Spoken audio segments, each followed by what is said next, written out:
Nombor 5, Lebuh Raya Karak. Lebuh raya ini menghubungkan Kuala Lumpur ke Karak, Pahang, merupakan salah satu laluan utama ke Genting Highlands dan Pantai Timur.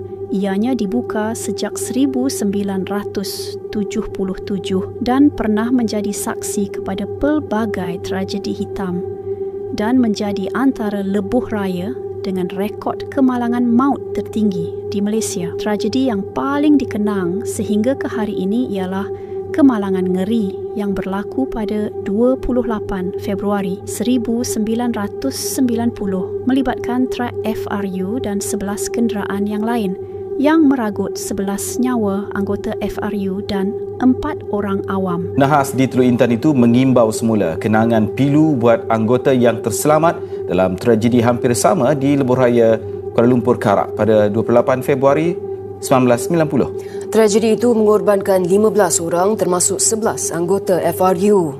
Ada saksi yang mendakwa ternampak budak berdiri di tengah jalan sebelum berlakunya tragedi tersebut.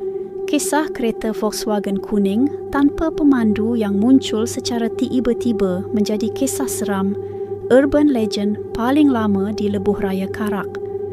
Pemandu akan terserempak dengan sebuah Volkswagen dan Volkswagen tersebut akan memotong berulang-ulang kali dan mengganggu sehingga boleh menyebabkan kemalangan. Ada juga sesetengah pemandu mendakwa bahawa apabila mereka melalui terowong Genting Sempah pada waktu malam, suhu di dalam kereta tiba-tiba menjunam dan radio akan terpasang dengan sendirinya.